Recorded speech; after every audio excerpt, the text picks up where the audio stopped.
నమస్కారం. Welcome to our channel. నేను సహస్ర. భగవంతుడు ఇందుగలడు అందులేడని నిరూపించిన అవతారమూర్తి నరసింహస్వామి. ప్రహ్లాదుడి పిలుపుతో ప్రకటితమై ఉగ్ర నరసింహుడు ఆపై లక్ష్మీ నరసింహుడిగా మన రాష్ట్రంలో వివిధ క్షేత్రాలు కొలువుతీరాడు. తెలంగాణ ఇలవేల్పు అయ్యాడు. యాదగిరిగుట్టపై కొలువైన ఈ కొంగు బంగారం తన బిడ్డలకు శాంతమూర్తి. బ్రహ్మోత్సవ వేళ యాదగిరిగుట్ట ఇలవైకుంఠంలో కనువిందు చేస్తుంది.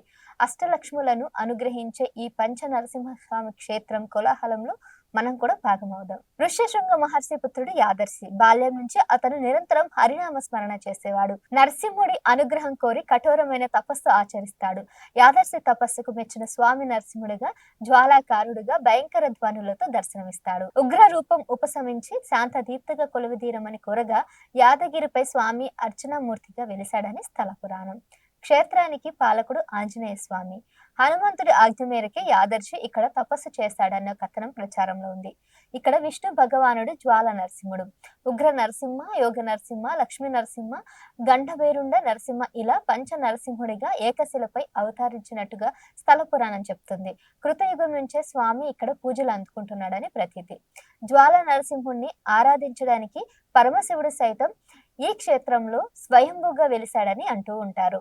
అయితే దీనికి బలాన్ని చేకూర్చే విధంగా ఈ వైష్ణవ క్షేత్రంలో శివాలయం ఉండటం శివకేశవుల అభిత్వత్వానికి ప్రతీకగా కనిపిస్తుంది. క్రీస్తు శకం 12వ శతాబ్దం వరకు మునులు, యోగులు, సాధకులు, సిద్ధులు మాత్రమే స్వామిని దర్శించుకునేవారట. ఇందుకు స్వామికి సాధక తారకుడు అనే పేరు కూడా వచ్చింది. 12వ శతాబ్దిలో పశ్చిమ చాళుక్యులతో ప్రసిద్ధుడైన త్రిభువన మల్లుడు తన రాజ్య విస్తరణలో భాగంగా భువనగిరిలో కోటను నిర్మించుకొని స్వామిని సేవించినట్లుగా చారిత్రక ఆధారాలు చెప్తున్నాయి. ఈ క్షేత్రంలో మొదట్లో 3 రోజుల ఉత్సవాలు చేసేవారు. తర్వాత కాలంలో 5 రోజులు చేశారు. కాలక్రమంలో 11 రోజుల పాటు బ్రహ్మోత్సవాలు జరగడం మొదలైంది. ఇక ఏటా పాల్గొన శుద్ధ విధియ నుంచి ద్వాదశి వరకు బ్రహ్మోత్సవాలు వైభవంగా నిర్వహిస్తున్నారు. ఈ నెల 1వ తారీఖున బ్రహ్మోత్సవాలు ప్రారంభమయ్యాయి. అందులో భాగంగా 7వ తేదీన ఎదుర్కోలు ఉత్సవం జరగనుంది. 8న తిరుకల్యాణ మహోత్సవం కన్నుల పండుగగా సాగుతుంది. 9న దివ్య విమాన రథోత్సవం, 11న గర్భాలయంలోని మూలవర్లకు సహస్ర ఘటాభిషేకం నిర్వహిస్తారు. సో చూసారు కదా, ఈ విధంగా అక్కడ ముఖ్యంగా యాదాద్రి పైన ఇటువంటి కార్యక్రమాలన్నీ కూడా రథోత్సవాలను కూడా ఘనంగా నిర్వహిస్తున్నారు.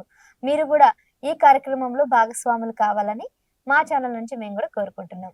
నమస్కారం.